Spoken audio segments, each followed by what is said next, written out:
Where did your science fiction journey begin? What was the book, the film, or the TV show that first made you go, wow, this is so cool, this is my thing, give me more? I can remember what was on in the background, the sci-fi zeitgeist of the late 70s and early 80s. I was born in 1974, so that's right before the original Star Wars, but I was just a little bit too young to get swept up in all that madness. Doctor Who was always a component of my Saturday evenings. My Doctor is Tom Baker. It then changed to Peter Davidson, and the Daleks were an important part of my childhood. I was also there on opening night for E.T. I had the toy, the t-shirt, and unfortunately the Atari video game. That initial wow moment almost goes to Battle of the Planets, which I think is an American adaptation of a Japanese cartoon, animation, manga, whatever you want to call it. The cat from outer space. 5-year-old Moid was blown away. It's a cat from outer space. Amazing. And I would be remiss if I didn't mention the TV adaptation of John Christopher's The Tripods. It scared the shit out of me, but I couldn't turn away. My parents bought me the books, the trilogy, which were my first ever science fiction books.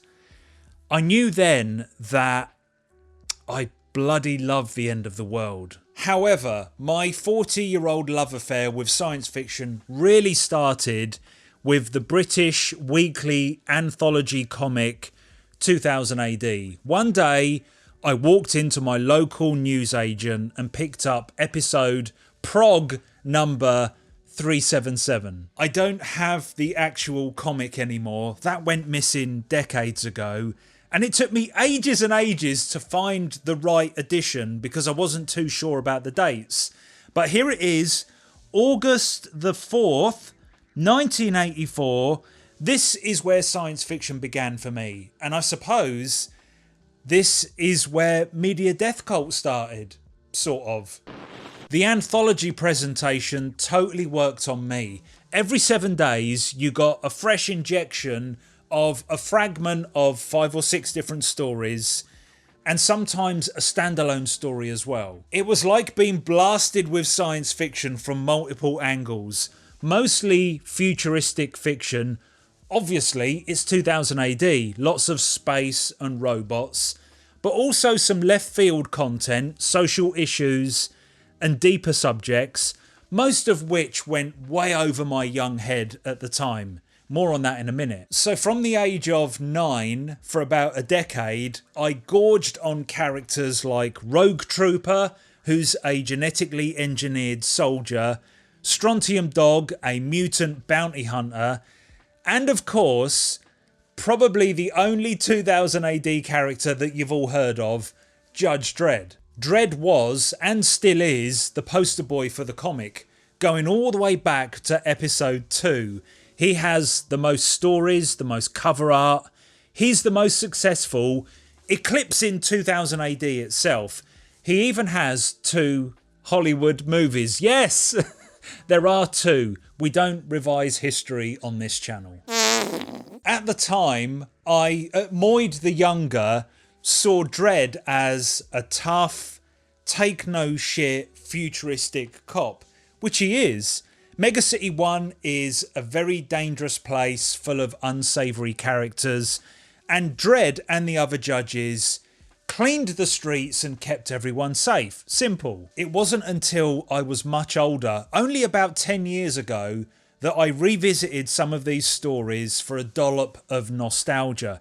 I'd moved on from 2000 AD round about 1984, 1985, just as the magazine was starting to lose its identity. This isn't a history lesson. I will leave a link in the description to a brilliant documentary about 2000 AD that tells the whole story. Anyway, about 10 years ago, I'm in my mid-30s, I'm better read, I understand the science fiction landscape a bit better.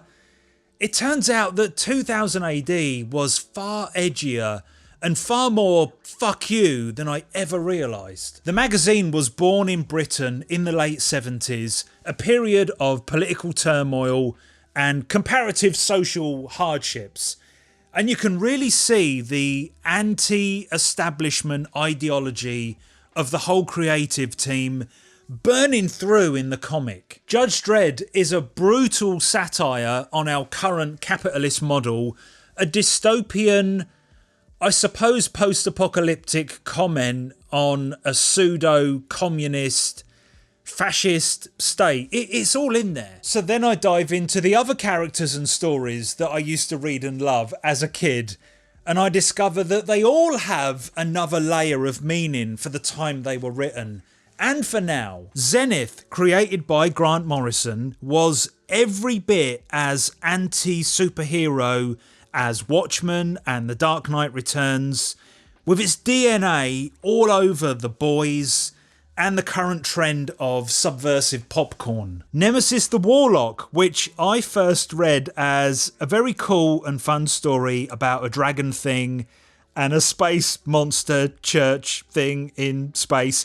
It's actually a very complex hybrid reframing of the genocidal tyranny of the Catholic Church. Probably. And of course, Rogue Trooper is about when the military-industrial complex swallows up people and spits them out as commodity fodder. As if that would ever happen. And beyond. Single episode stories called Future Shocks are basically Black Mirror. And now and again, we were led beyond science fiction with titles like Slain, a bastardised retelling of Celtic myths and Earth goddess dwarf stuff. Looking back now, I think it always felt kind of dangerous and boundary pushing. I just didn't really understand everything I was reading. I wouldn't change a thing. I think it's a very interesting and healthy idea to blow a child's mind. Don't stay in that comfortable lane of YA all the time. And let's not forget that this was the home of Garth Ennis, Dave Gibbons, Brian Boland, Steve Dillon, Grant Morrison, Neil Gaiman and Alan Moore before they were poached by the Americans. I'm not bitter. I'm not. Fuck Alan Moore.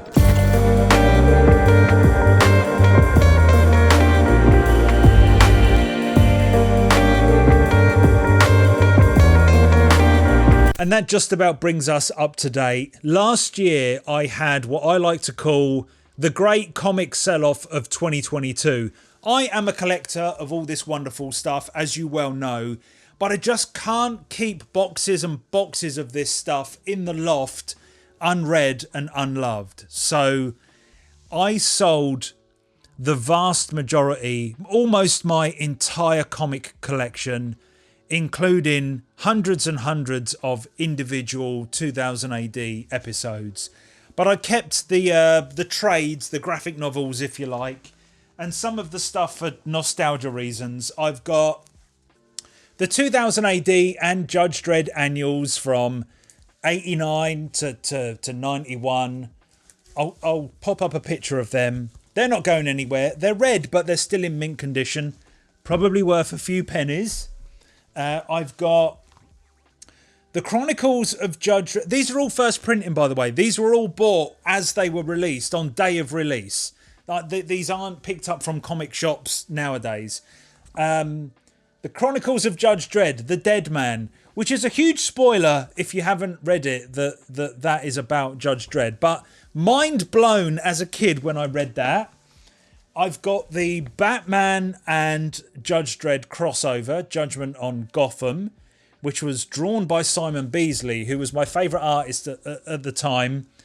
That's who the Simon Pegg's character in Space, the TV series that he done with Edgar Wright before they made films together, that's kind of who that character is based on as well. A little bit of trivia for you. Chopper, the Song of the Surfer, which is like a Death Race 2000 battle royale futuristic thing set in the Judge Dredd universe. Love that. I've also got the original prints. These must be worth a few pennies. Of Slanye, whatever his name is, the Horned God. They're the Simon Beasley drawn comic. Absolutely fantastic. Written by Pat Mills. They're not going anywhere. Absolutely love them. And then just in the last year, I said I'm not just collecting stuff for the sake of it, but I saw this in a comic shop, and that is a collected trade of Tharg's Future Shocks, the Black Mirror stuff. So there's about 30 in there, stories by Neil Gaiman and Alan Moore and others. And then in a charity shop not that long ago, I saw this, and this is how 2000 AD are packaging a lot of their stuff now. The complete case files. That's Judge Dredd. That's the 10th anniversary of when, after they've been binding it up. You know what I mean? And that's number one. I'm not going to collect a load of these. There must be about 15 of these. And they do Rogue Trooper and Strontium Dog and loads of the characters. I'll pick up the number ones if I see them out in the wild. And slowly start to collect 2000 AD stuff again. I just can't have a great big pile of stuff in acid-proof bags getting in the way that I'm never going to read. At least I will dip into that and reread 2000 AD again.